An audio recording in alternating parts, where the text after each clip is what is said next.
اور بہتر بناؤ۔ دراصل مسئلہ یہ تھا کہ چین کے پاس بھی وہ ٹیکنالوجی نہیں تھی۔ میں ایک طرح سے ان کا کام بڑھا دیتا تھا جس سے انہیں ناخوش ہونا چاہیے تھا۔ ہم ہر 3 ماہ بعد چین جاتے اور پروجیکٹ کا معائنہ کرتے۔ اس دوران اکثر تلخ کلامی ہو جاتی۔ پھر میں نے چینیوں کی نفسیات پڑھنا شروع کی، ان کے بارے میں مطالعہ کیا کہ یہ کیسے لوگ ہیں اور ان کی اقدار کیا ہیں۔ یہ مطالعہ میرے بہت کام آیا۔ میں ان کے ساتھ گھل مل گیا۔ میں ان کی فیکٹری میں جاتا تو وہیں ان کے ورکرز کے ساتھ بیٹھ جاتا۔ کبھی کبھار ایسا بھی ہوتا کہ وہیں رات ہو جاتی اور میں وہیں فیکٹری میں بستر لگا لیتا۔ میرا ہدف تھا کہ 3 سال میں یہ جہاز آسمان پر اڑتا دکھائی دے۔ یہ بظاہر ناممکن تھا۔ ترقی یافتہ ممالک میں بھی ڈیزائن سے فلائنگ تک ایسے پروجیکٹ 10 سے 15 سال لے لیتے ہیں، اور ہم یہ کام 3 سالوں میں کرنے چلے تھے۔ پھر ہمارے خلاف پراپیگنڈا بھی شروع ہو گیا۔ ہمارے بارے میں مغربی ممالک نے یہ کہنا شروع کر دیا کہ چین اور پاکستان کو کیا پتہ جنگی جہاز کیسے بنتا ہے، اور اگر بنا بھی لیں تو ان کے بنائے ہوئے جہاز کاغذی جہازوں کی طرح گرا کریں گے۔ ان دنوں بھارت کے فائٹر جیٹ تیجا کی بھی خبریں آنے لگیں۔ بھارت نے اس پر کام کی رفتار تیز کر دی تھی، اور وہ پروجیکٹ 9 سال پرانا تھا اور اسے بھارت کے 24 اداروں کا تعاون بھی حاصل تھا۔ انہیں جہاز بنانے کا تجربہ بھی تھا، اور ادھر تجربہ کیا ہونا تھا، ہم نے تو قدم ابھی اٹھایا تھا۔ میں چینیوں کو تیجا سے مقابلے پر لے آیا۔ وہ کہتے، آپ ہمیں جگہ جگہ روک رہے ہیں، وہ دیکھو انڈیا کا تیجا تیزی سے مکمل ہو رہا ہے، اور ہم سے پہلے بن گیا تو ہمارا فائٹر کون خریدے گا؟ اور میں انہیں کہتا کہ اگر ہمارے طیارے کے بارے میں یہ تاثر عام ہو گیا کہ یہ پائلٹ اور رقم ڈبو دے گا تو اسے کون خریدے گا؟ چیز ایسی بناؤ جو دیکھے دیکھتا ہی رہ جائے، جو ثابت کر دے کہ ہاں میں تو ہوں۔ تو اس طرح میں انہیں پیار سے پچکار کر، کبھی ناراضگی کا اظہار کر کے اور کبھی شاباشی دے کر کام کراتا چلا گیا۔ مجھے پریشانی یہ تھی کہ ہمارے جہازوں کی ریٹائرمنٹ قریب تھی۔ میرے پاس وقت بہت کم اور نپا تلا تھا۔ میں نے 2001 میں ہی اپنے جہازوں کا شیڈیول بنا لیا تھا۔ مجھے ایک ایک جہاز کا پتہ تھا کہ وہ کب ریٹائر ہو رہے ہیں۔ مجھے یہ بھی علم تھا کہ ریٹائرڈ ہونے والے جہازوں کا ہینگر خالی رہے گا، دنیا ہمیں جہاز نہیں دے گی۔ امریکیوں کا رویہ ہمارے سامنے تھا۔ ہمارے پاس گنے چنے F-16 تھے۔ ہم اردن اور آسٹریلیا کے کنڈم میراج طیارے لے کر آتے اور انہیں قابل استعمال بناتے۔ یہ ایک بہت بڑا رسک ہونے کے ساتھ ساتھ پائلٹوں کی زندگی کے لیے بھی خطرہ تھا، لیکن ہم کیا کرتے، ہمارے پاس اور کوئی بھی چارہ نہ تھا۔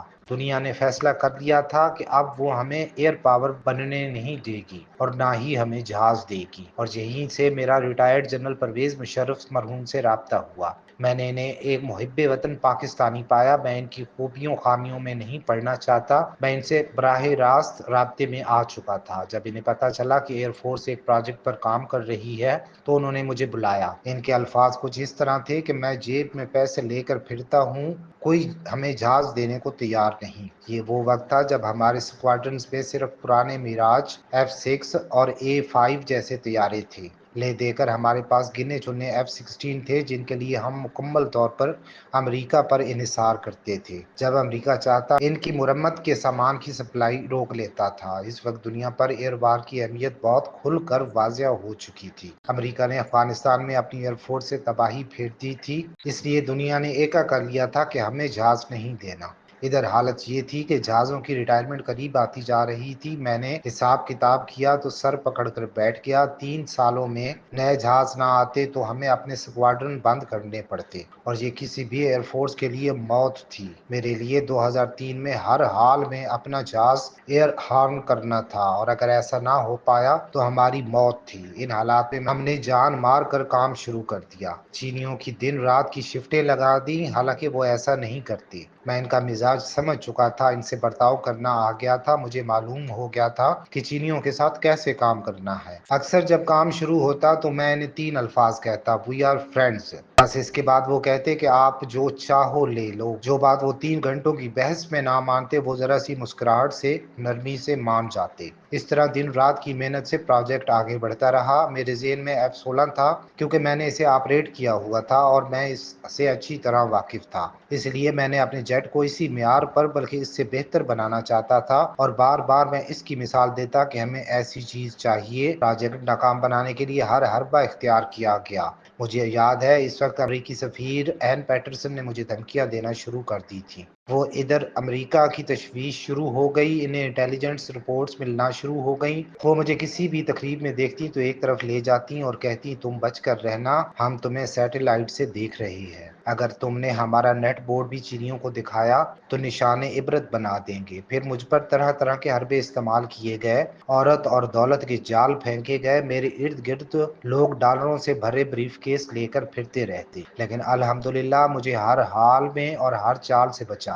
پروجیکٹ چلتا رہا یہاں تک کہ ستمبر 2003 میں وہ وقت بھی آ گیا، چین کے چنگ جو رن وے پر F-17 نے دوڑنا شروع کیا اور دیکھتے ہی دیکھتے فضا میں بلند ہو گیا۔ یہ وہ وقت تھا جب ہم سب کی آنکھوں میں آنسو تھے، ہم ایک دوسرے سے والہانہ انداز میں گلے مل رہے تھے، انہیں خود بھی یقین نہیں آ رہا تھا کہ ہم نے یہ سب کر دکھایا۔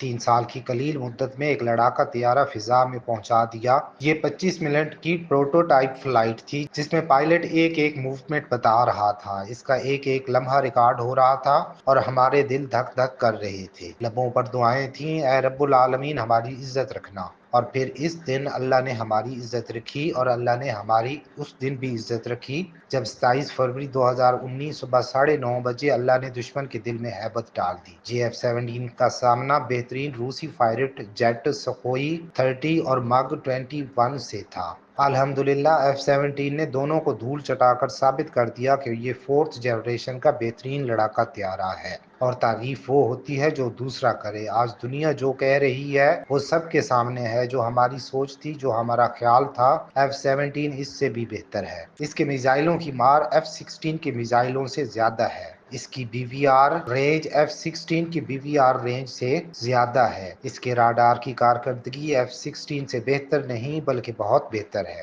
آج مجھے اپنے بیبی پر فخر ہے۔